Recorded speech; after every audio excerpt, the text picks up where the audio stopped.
बिस्मिल्लाहिर्रहमानिर्रहीम। साईं शफ़ीक़ हैदर मूसवी साहब, असां इंतहाई शुक्रगुज़ार आहियूं तव्हांजा जो तव्हां असांखे टाइम ॾिनो ऐं हिन मुख़्तसिर इंटरव्यू जो सबबु इहो हुयो त तव्हांजी जेका लाइफ गुज़री आहे, माशाल्लाह हिकु जाखोड़ी लाइफ गुज़री आहे ऐं तव्हांजी एजुकेशन, तव्हांजो प्रोफेशनल लाइफ ऐं समाजी ख़िदमतूं जेके सिंध में ऐं पाकिस्तान खां ॿाहिरि, इन करे असां ज़रूरी सम्झोसीं त तव्हांजी लाइफ जे बारे में, तव्हांजे कमनि जे बारे में असां दुनिया वारनि खे ॿुधायूं। हुनजो ज़ाहिर आहे हिकिड़ो सबबु आहे त हिकिड़ो उत्साह पैदा थिए थो, हिकिड़ो इंस्पिरेशन थिए थी, जेको नेक्स्ट जनरेशन अचे थो उहो बि सिखे थो त असांजे भरिसां रहण वारा माण्हू केॾा वॾा माण्हू आहिनि, उन्हनि केॾा वॾा कम कया ऐं उहे कीअं कया, ऐं उन्हनि खे इहो बि अहसासु थींदो त एॾा वॾा कम करे सघजनि था अगरि अहिड़ा माण्हू असांजी सरपरस्ती कनि त थी सघे थो। तो सभ खां पहिरियां त इहो शुक्रियो आहे अव्हांजो जो तव्हां असांखे टाइम ॾिनो। साईं शफ़ीक़ हैदर मूसवी साहिब जिन जे ॻाल्हि ॿोल करण खां पहिरियां थोरो मां नाज़रीन खे, सामाईन खे ॿुधाईंदो हलां त साईं वर्सटाइल नेचर जी हिकिड़ी शख़्सियत आहे। मुख़्तलिफ़ पहलुनि सां साईं कमु कया आहिनि। याने ॾिसो, उहो माण्हू जेको गवर्नमेंट जे इदारनि में पढ़ी, प्राइमरी स्कूल, वरी सरकारी हाई स्कूल, वरी सरकारी कॉलेज, सरकारी यूनिवर्सिटियुनि मां पढ़ी अॻिते हली वरी हिकिड़ो नामियारो इंजीनियर साबित थिए, जंहिं नुमाया कम कया हुजनि, वाक़ई रिकॉर्ड कम कया हुजनि, जेके वाक़ई असांजे समाज खे ॿुधाइण जे लाइक़ु हुजनि। उन वरी पंहिंजे इहा जेका प्रोफेशनल सरकारी जेका लाइफ आहे, इन गुज़ारण खां पोइ बि साईं पंहिंजे पाण खे को चुप करे विहारण जो सबक़ु न ॾिनो आहे, पर साईं वरी बि पंहिंजे स्ट्रगल खे ऐं पंहिंजे जद्दोजहद खे जारी रखी मुख़्तलिफ़ इदारनि में, सरकारी या गैर सरकारी इदारनि में पंहिंजूं उहे जेके महारतूं आहिनि, पंहिंजे ज़हन में जेके साईं खे मुआशरे जे भलाई जे लाइ शयूं आयूं आहिनि, उहे रस्मी या गैर रस्मी उहे कयूं आहिनि ऐं वाक़ई अहिड़ियूं कयूं आहिनि जेके क़ाबिल ज़िक्र आहिनि। ऐं यकीनन ही इंटरव्यू असांजो जॾहिं असांजा माण्हू ॾिसंदा, माण्हू ॿुधंदा त सम्झंदा त वाक़ई अहिड़ा असां वटि अमल माण्हू पाया आहिनि जेके पंहिंजे तौर ते जाखोड़ी इंसान आहिनि ऐं इन क़ौम जे लाइ बग़ैर कंहिं लालच ऐं लोभ जे ईअं कमु कंदा रहनि था, जेके कम असांजे सोसाइटीअ जे लाइ तमामु घणी ज़रूरत रखनि था। मां सम्झां थो त इहो साईं जो अञा बि अणपूरो तारीफ़ आहे। अचो त साईं खां, पाण खां साईं जी पंहिंजी कहाणी ॿुधूं ऐं साईं जी पंहिंजी जेका लाइफ आहे उहो मां सम्झां थो त हर हिकु पहलू ॼण हिकिड़ो किताब जो चैप्टर आहे। सो मां सम्झां थो त हिन इंटरव्यू खां पोइ हिकु एॾा बि असां तवजो ॾींदासीं त छो न साईं जे इन लाइफ खे गॾु करे हिकिड़ो किताब छो न जोड़ियूं, जंहिंमें साईं जी सॼी लाइफ इन में हुजे, महफ़ूज़ हुजे। इंशाअल्लाह तव्हां इन इंटरव्यू मां ज़रूरु हिसो हासिलु कंदो ऐं असांखे पंहिंजे चैनल ते ज़रूरु उन जा कमेंट्स ॾींदो। थैंक यू साईं। मां बि तव्हांजो शुक्रगुज़ार आहियां जो तव्हां कुर्ब करे, महिरबानी करे आया आहियो ऐं मूंखे इहो मौक़ो था ॾियो पिया त जीअं मां बि कुझु पंहिंजे नौजवाननि लाइ ख़ासि तौरु त घणो कुझु ज़िंदगी में करे सघिजे थो अगरि इंसान पंहिंजो मौसम इरादो करे ऐं समझदारी खां कमु वठे ऐं अॻिते गुफ़्तगू में ख़बर पवंदी त ॻाल्हियूं न अमल करे पंहिंजी ज़िंदगी खे ऐं ॿियनि जी ज़िंदगी खे बहितर बणाइजे। बराबरि। तव्हांजी जेका मां लाइफ ॾिसंदो आहियां न त मूंखे लॻंदो आहे त हर हिकु पहलू जेको आहे उहो अलॻि अलॻि ॼणो चैप्टर आहे हिकिड़ी किताब जो। ऐं मूंखे ख़बर न आहे त तव्हांजे लाइफ ते को किताबु कंहिं लिखियो आहे या तव्हां पंहिंजूं यादगिरियूं लिखियूं आहिनि या न, पर मां सम्झां थो त इन ते हिकिड़ो सुठो रिकॉर्ड माण्हू गॾु करे ऐं छपे सघे थो। त इन लाइफ जे किताब जी इब्तिदा थींदी आहे पंहिंजे ज़ाती ज़िंदगीअ खां, कॾहिं शुरू थी, किथे शुरू थी, तव्हांजो फैमिली बैकग्राउंड, माशाल्लाह तव्हांजो मूसवी ख़ानदान, उन्हनि जे शख़्सियात जूं ख़िदमतूं, इन खां थोरो अगरि प्लीज़ वाक़ुफ़ु कयो त हितां बिस्मिल्लाह कयूं था। ज़रूरु साईं, असां असुल में रोहिड़ीअ जा आहियूं। रोहिड़ी तव्हां ॿुधो हूंदो, सखर जे पासे में हिकिड़ो शहर ई आहे। कोई 200 साल पहिरीं जॾहिं टालपुर रूलर्स हुआ, सिंध जा हुक्मरान हुया, त असांजे वॾनि खे कुम जेको ईरान जो शहर आहे उतां असांखे वठी आया दर्सो तदरीस जे लाइ। ऐं तंहिंजे करे अॼु अगरि तव्हां रोहिड़ी वेंदव त मेन रोड ते तव्हांखे हिकिड़ो गवर्नमेंट बॉइज़ कॉलेज ॾिसण में ईंदो, जेको असांजे हिकिड़े चाचे सैयद अता हुसैन शाह मूसवी क़ाइमु कयो। अगरि शहर रोहिड़ीअ में वेंदो त तव्हांखे उतां जो हाई स्कूल मिलंदो, जेको वरी ॿिए चाचे सैयद अब्दुल रसूल शाह क़ाइमु कयो।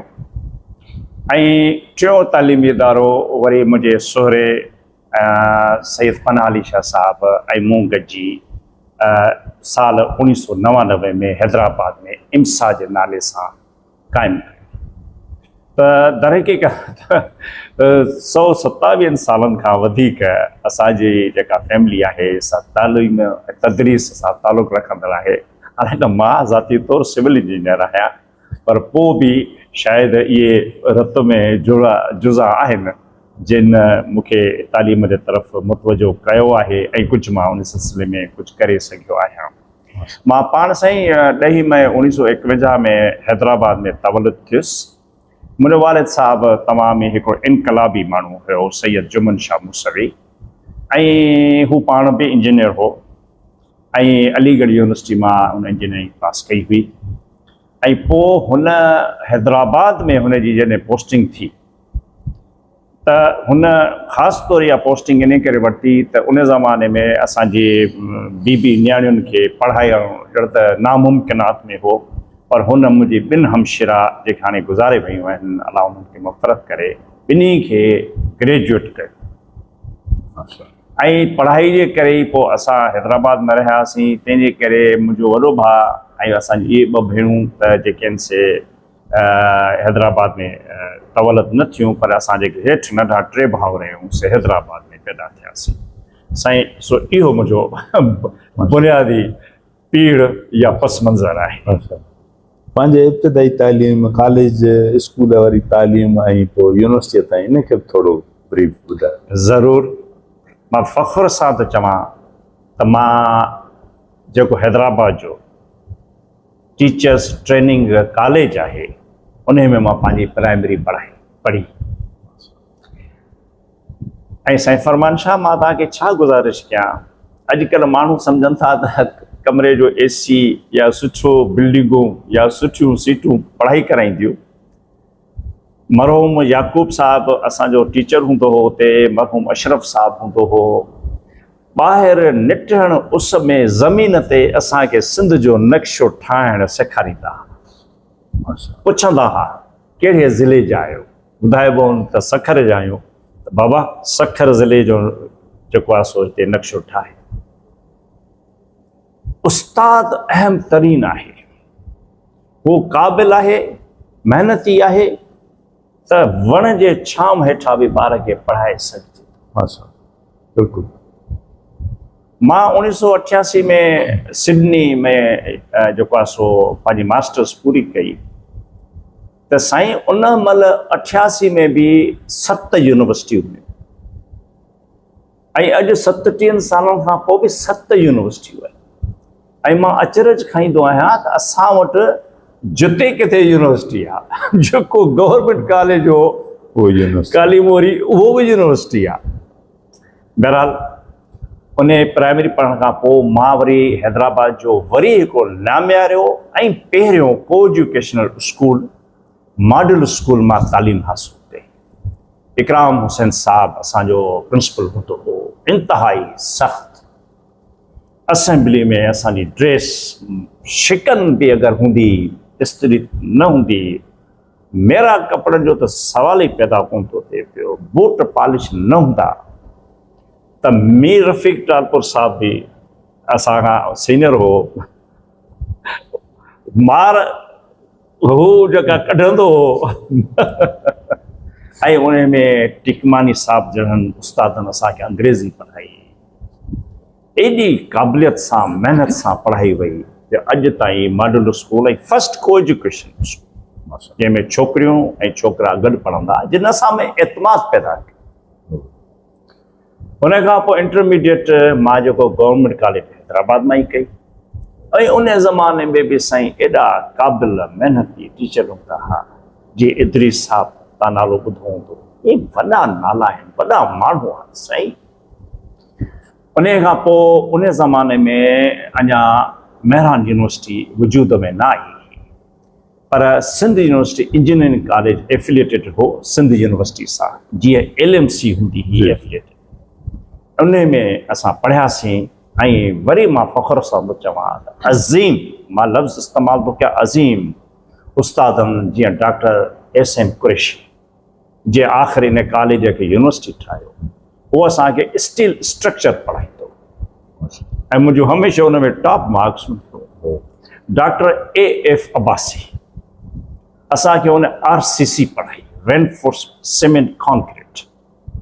डॉक्टर प्रोफेसर महमूद साहब उन असांखे हाइड्रोलिक्स पढ़ाई, जेको इरिगेशन जे फन कम लाइ, बैरेजिस लाइ या इन्हनि वाहन जे कंट्रोल करण लाइ जेको वधीक में वधीक इल्मु आहे सो इहो आहे। ग्रेजुएशन खां पोइ उन ज़माने फ़क़ति 2-3 टेक्नोलॉजीज़ हूंदियूं, सिविल, इलेक्ट्रिकल, मैकेनिकल। उन खां पोइ असांखे उन ज़माने में नौकिरी मिली वयूं सिंध पब्लिक सर्विस कमीशन मां, ऐं लॻी वियासीं नौकिरियुनि में, पर मूंखे इहा ख़्वाहिश हुई त मां वधीक तालीम हासिलु कयां।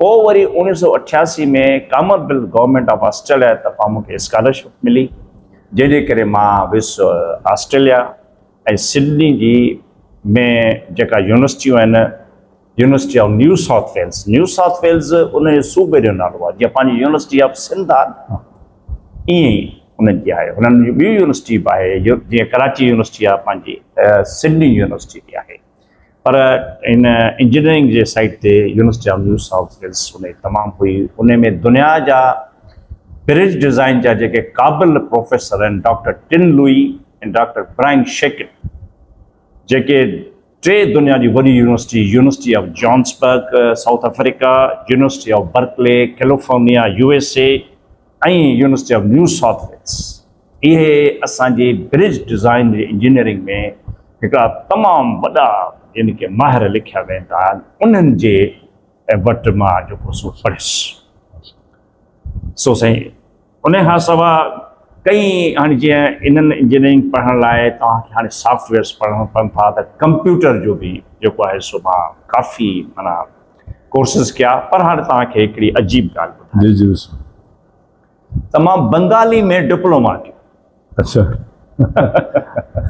अजब जहिड़ी ॻाल्हि आहे, सफ़ा डिफरेंट हो। उहो ईअं थियो त जॾहिं 70 जी जंग थी, मुंहिंजो हिकिड़ो दोस्त हूंदो हो कमरुज़्ज़मा, बंगाली हो, हाणे लंडन में थो रहे, उहो ऐं मां इंटरनेशनल हॉस्टल में रूममेट हुआसीं ऐं जंग जे करे हलिया विया हुआ सभई पंहिंजनि कोठनि में। पर हाणे ही त बंगाल वञी न पियो सघे, ईस्ट पाकिस्तान, ही जो रहियो पियो हुजे क्लासमेट, त मूं चयोमांसि यार हाणे तोखे मां अकेलो छॾे कोन थो वञा, त मां हुन सां गॾु रहियुसि। पाण मानी पचाईंदासीं, पाण खाईंदासीं, ऐं पोइ मां हुनखे शाह लतीफ़ जा शेर ॿुधाइण शुरू कया, जेके मूंखे तमामु तमामु पसंदि। हिकिड़े शेर ते ई हुन जेको आहे सो सफ़ा बसि चयो त हाणे मूंखे बसि ॿुधाए। अखियुनि में थी वई वाह, त वारे ठकिया वाह तोखे ॾिसे न ॾे मां न पसंदि न पसंदि तख़यल जी वाह, तख़यल जो इहो वाह, माना उरूज, तमामु उरूज, उरूज उरूज। हाणे हुन वरी मूंखे टैगोर जी शाइरी ॿुधाइण शुरू कई पर शाइरी मां तव्हां भले केतिरो बि सुठो तर्जुमो कयो शाइरी खे मां महज़ूज़ तव्हां थी सघो था जेका उन जी असुल ज़बान ॿोलीअ में आहे ॼाणो। त उन असुल बोल इन मूंखे शौक़ु पैदा कयो त यार बंगाली सिखां टैगोर पढ़ण जे लाइ टैगोर पढ़ण ऐं उन ज़माने में सिंध यूनिवर्सिटी में बंगाली पढ़ाई न वेंदी हुई ओके पोइ वरी साईं ग़ुलाम मुस्तफ़ा शाह साहिबु उन ज़माने में वाइस चांसलर हो उन्हनि सां यानी कि ख़ानदानी न्याज़मंदी हुई उनखे रिक्वेस्ट कयमि उन कराची यूनिवर्सिटी मां हिकिड़ो टीचर अरेंज कयो जेको फ़क़ति 2 ॾींहं ईंदो हो सिंध यूनिवर्सिटी में अच्छा ऐं 2 ॿिया शागिर्द बि पोइ थिया असां 3 शागिर्दनि पोइ बंगाली सिखीसीं पोइ मां हींअर बि तव्हांखे चई सघां थो केमोन आछेन तव्हां कीअं आहियो अच्छा त तव्हां जवाबु ॾींदो अमी भालो आछे अच्छा अञा यादि कई रहियो यादि रखियो अथव माशाल्लाह सो इहो आहे मुंहिंजो ज़बरदस्त ज़बरदस्त त बैकग्राउंड तव्हांजो माशाल्लाह गवर्नमेंट जे स्कूलनि मां ऐं गवर्नमेंट जे कॉलेजनि मां अॼुकल्ह चवनि था त गवर्नमेंट जा स्कूल गवर्नमेंट जा कॉलेज उहा लेवल जी तालीम उन स्टैंडर्ड जी तालीम नथा ॾियनि पर असांखे ॾिसण में अचे थो त तव्हांजे दौर में त इहे ई इदारा हुआ जिन आला तालीम ताईं बि पंहिंजे बच्चनि खे पहुचायो त इन इन इन खे तव्हां कीअं था कंपेयर कयो अॻी तालीम वरी हाणे बि तव्हां माशाल्लाह तालीम सां बि वाबस्ता आहियो साईं वॾो ज़ुल्म थियो आहे ग़रीब जे ॿार सां साईं मुंहिंजा हींअर पोज़ीशन इहा आहे त मज़रूर हक़ सिद्दीकी साहब मरहूम जो हाणे 2 महीना थियो पहिरीं वफ़ात करे वियो इहो बि हिकिड़ो आलीशान इंसान ऐं वाइस चांसलर हो सिंध यूनिवर्सिटी जो उन सां मुंहिंजो तमामु असांजो पुराणो हिकिड़ो घरेलू रस्तो आहे सो उन खे मूं चयो त साईं मां जेको हीउ इम्सा इदारो क़ाइमु कयो आहे साईं पनाह अली शाह मूं उन ॾींहुं असां एंट्री टेस्ट वठंदा आहियूं 70% खां वधीक जंहिंजूं मार्कूं हूंदियूं आहिनि असां उनखे इन एतिरो लाइक़ु ऐं फ़ाइक़ सम्झंदा आहियूं त भई हिन खां न को वाइवा जी ज़रूरत आहे न को छा इहो ॿारु आराम सां पढ़ी वेंदो 40% खां जेके घटि मार्कूं खणंदा आहिनि उन्हनि खे असां एडमिशन इन करे न ॾींदा आहियूं हालांकि माइट ॾाढो ज़ोर बार कंदा आहिनि असां चवंदा आहियूं साईं हीउ ॿार पढ़ी न सघनि पढ़ी न सघण जी जेका डेफिनेशन आहे जीअं हिकिड़े अस्पताल में सर्जन हूंदो आहे त उते डॉक्टर बि हूंदो आहे त एनेस्थेटिक बि हूंदो आहे त नर्स बि हूंदी आहे त ऑपरेशन थिएटर टेक्नीशियन बि हूंदो आहे हाणे अगरि को सर्जन नथो थी सघे त हू थी सघे थो ऑपरेशन थिएटर टेक्नीशियन थी वञे त उन्हनि खे मां चवंदो आहियां त साईं हीउ ॿारु पढ़ी कोन सघंदो MBA BBA MCIT BCIT हाणे त असां LLB बि पढ़ायूं था त इन खां बहितर आहे त हिनखे तव्हां नंढा डिप्लोमा कोर्सिस करायो सर्टिफिकेट कोर्सिस करायो कंप्यूटर्स जा वग़ैरह जा त उहो पंहिंजो वरी करे पंहिंजी ज़िंदगी इज़त सां को न को हुनर सिखे ऐं करे सघे ऐं 40 खां वरी 70% वारनि खे असां वाइवा कंदा आहियूं अगरि हुन सवालनि जा जवाब ॾेई विया छाकाणि के ॿार राइटिंग में कमज़ोर हूंदा आहिनि पर इल्म में कमज़ोर न हूंदा आहिनि ऐं वाइवा जो मक़सदु ई इहो हूंदो आहे त हुननि खे किन खे सुठे तरीक़े सां जवाबु ॾेई सघंदा आहिनि लिखी न सघंदा आहिनि पर जवाबु ॾेई सघंदा आहिनि ऐं पोइ हू अगरि क्वालिफाई करे वेंदा आहिनि त इम्तिहान ते पोइ पर इन मां हिकिड़ी शइ महसूसु कई त जेके ख़ासि तौर सरकारी स्कूलनि मां ॿार अचनि पिया ऐं ख़ासि तौर ॿाहिराणनि जा ॿार अचनि पिया उन्हनि जो मयार तालीम आहिस्ते आहिस्ते किरंदो पियो वञे मां कॉन्स्टेंट टच में हूंदो हुउसि डॉक्टर नबी बख्श बलोच साहब मरहूम हुजे छो त हू मुंहिंजे वालिद साहब जो दोस्त हो मुंहिंजे वालिद साहब जॾहिं ठटे में इंजीनियर हो तॾहिं मकली जे कब्रिस्तान ते रिसर्च करण लाइ डॉक्टर नबी बख्श बलोच साहब हुते अची रहियो हिते SPN DC जा बंगला आहिनि उते वालिद साहब जो बंगलो हो त उते उहो रहियो पियो हूंदो हो महीननि जा महीना रिसर्च कंदो ऐं मां एज़ अ नंढो हुन सां मुलाक़ात बि मुंहिंजी थींदी। त हू मूंखे चवंदो त भई प्राइमरी तालीम, इब्तिदाई तालीम, प्राइमरी अंग्रेज़ी लफ़्ज़ आहे पर माना हुनजी आहे इब्तिदा, शुरूआत, चए भई इन पाड़ खे पकड़। पोइ मज़हर सिद्दीकी जे अंडर हिकिड़ी असां कमेटी ठाहीसीं जंहिंमें यूनिवर्सिटी जा प्रोफेसर हुआ। पोइ असां साईं हैदराबाद जे चौगिर्द 127 सरकारी स्कूलनि में वियासीं। या टीचर न हो, पर जिते अगरि टीचर बीठा त ख़बर पोइ बाद में पई त बाबा हीउ असुल टीचर कोन्हे। उहो असुल टीचर जिते बि आहे ख़ासि तौर ख़वातीन में इहो हो त उहा के वॾेरी न्याणी आहे या वॾेरी नुंहुं आहे या वॾेरी घरवारी आहे, पर हुन 5-10 हज़ार रुपया ॾेई का ॻोठ जी जेका ग़रीब छोकिरी पर पढ़ियल आहे उन जे थ्रू पई थी तालीम ॾिजे। ऐं ॿिए तरफ़ वरी जेको आहे सो प्राइवेट स्कूल क़ाइमु थींदा विया। छाकाणि ॾिसो ॿिनि ॻाल्हियुनि ते पाण कॾहिं बि पंहिंजे ॿार लाइ कंप्रोमाइज़ न कंदासीं, केर बि न कंदो, ग़रीब में ग़रीब न कंदो। ख़ुदा न ख़ासिदा के ॿार खे का बीमारी थी पवंदी, मेंह विकिणबी, मिल्कियत विकिणबी, ॻह विकिणबा, पर बचे जो इलाज त कबो न।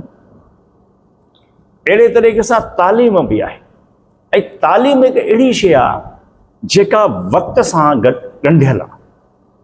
प्राइमरी एजुकेशन 5, 6, 7 सालनि वारो पढ़ी सघे थो, हाणे 20 सालनि वारो अगरि हुन में अची विहंदो त उहो मुनासिबु न थींदो। हाणे ॻाल्हि इहा आहे त अगरि न पई मिले, उस्ताद ॾिसे थो पियो माइट त भई हिन स्कूल में मां त पंहिंजो फ़र्ज़ु पूरो कयां थो पियो जो पंहिंजे ॿार खे वठी थो वञा स्कूल में, पर उस्ताद ई कोन पियो अचे। अगरि अचे थो पियो त पढ़ाए कोन थो पियो, त छा मां इन ॿार खे इन स्कूल इन उस्ताद जे रहम करम ते छॾे ॾियां? पोइ मां किथां न किथां पट सट करे का या त ट्यूशन थो ॾियारियां या त अगरि जेके प्राइवेट स्कूल आहिनि उन्हनि में दाख़िला थो करायां। किथां था पैसा अचनि, कीअं था पैसा अचनि? हिते असांजे साम्हूं ई हिकिड़ो प्राइवेट आहे, उन जो 24,000 रुपया हिकु ॿार जी महीने जी फी आहे। हिकिड़ो दोस्त ॿुधाए पियो, हुनजा 3 ॿार पढ़नि था पिया, चवंदा था 75,000 रुपया त फ़ियूं आहिनि, पोइ एडमिशन फ़ियूं आहिनि, एग्ज़ाम फ़ियूं आहिनि वग़ैरह वग़ैरह, गाॾी ॿार खे छॾणु अचे वठणु अचे, चए उहो इन्हनि ते मुंहिंजो 1.5 लख रुपयो महीने ते ख़र्चु आहे। हाणे उहो माण्हू जंहिंखे न एकड़ ज़मीन आहे, न को दुकानु आहे, उहो त हिते ॿारनि खे पढ़ाए कोन सघंदो। ऐं अॻिते वञी नौकरियूं बि इन्हनि खे मिलंदियूं। तंहिं करे साईं मां जेको एजुकेशन मिनिस्टर्स रहिया आहिनि, मां वाज़े थो चवां, मज़हर सिद्दीक पीर मज़हर साहिबु असांजे वॾे भाउ वांगुरु रहियो आहे, अदा जानी करे उनखे चवंदा आहियूं। निसार खोड़ो साहिबु बि रहियो, उहो बि हिकिड़ो आलीशान माण्हू आहे। जॾहिं एजुकेशन मिनिस्टर हो त मूं ॾिठो त हुनखे काफ़ी दर्द हुयो। असांजे इदारे जा 10 कन्वोकेशन्स थिया जंहिंमें मां हिननि खे घुरायो as a pro chancellor, because जेको एजुकेशन मिनिस्टर हूंदो आहे उहो by virtue of being education minister हर यूनिवर्सिटी जो प्रो चांसलर हूंदो आहे। ऐं उन्हनि खे मूं चयो, मुंहिंजो साईं अॼु तव्हां पंहिंजा सरकारी स्कूल ठीकु कयो। ठीकु करण जी माना आहे त उन में उस्ताद हुजे जेको क़ाबिल हुजे, जेको दिलि लॻाए पढ़े। त कंहिंखे पई आहे जो पंहिंजा खीसे जा पैसा ख़र्च करे ऐं जेको आहे अॻे मूं चयो किथे हूंदा हैदराबाद में हिकु प्राइवेट स्कूल किथे हूंदा? हिकु सेंट मेरीज़ सेंट बोनावेंचर हूंदो हो, हिन खां सवाइ ॿियो को बि स्कूल कोन हूंदो। असां सभई गवर्नमेंट स्कूलनि में पढ़िया। अस्पतालनि जी इहा पोज़ीशन आहे। मुंहिंजा 3 ॿार जेके आहिनि, मैडम गायनाकोलॉजिस्ट हूंदी आहे डॉक्टर कमर सिद्दीकी साहिबा। हिकु दफ़ो मूं हुनखे चयो त बेलियर हॉस्पिटल जेका सदर वारी आहे उन में मुंहिंजे 3 ॿार जी खणी कयो, त हुन चयो छो? छा सिविल अस्पताल में डॉक्टर कोन्हे? छा सिविल अस्पताल में दवाऊं कोन्हनि? छा हुते सफ़ाई सुथराई कोन्हे? पर हाणे हर को थो ॾके पियो सरकारी अस्पताल में वेंदे। त ॻाल्हि आहे त इहो मां हिनखे वाज़े लफ़्ज़नि में चवां त इहो ज़ुल्म थियो आहे ग़रीब जे ॿार सां, त हुन खां उहो रस्तो उहो हक़ु फुरियो वियो आहे जंहिंसां भला हू पढ़ी करे हुनखे सरकारी नौकरी त कोन मिलंदी। पर जेको प्राइवेट सेक्टर में 95% नौकरियूं आहिनि, जेको अगरि हुनखे थोरी मयारी तालीम मिले, छाकाणि साईं तव्हां ई मां खे बि अगरि खपे थो कंप्यूटर ऑपरेटर, त असां पंहिंजो खां सुवाल कंदासीं, अदा एक्सेल अचे थो? अचे थो त भला फार्मूलो कीअं लॻंदो, छाकाणि त तव्हां मूंखे हक़ु आहे त जॾहिं 25, 30, 35,000 ते मां कंहिंखे नौकिरी थो ॾियां त मां चाहींदुसि त भई मोट में तूं मूंखे कमु त करे ॾे न। मां चाहींदुसि त वैल्यू फॉर मनी मिले। हाणे आहे त उहो त क़ाबिल हुनखे कंदो उस्ताद ॿार खे। अगरि उस्ताद ई क़ाबिल कोन्हे त साईं वॾो अलमियो आहे। मां ॿुधायो त इहो वॾो अलमियो थियो आहे जो तालीम तबाह कई वई।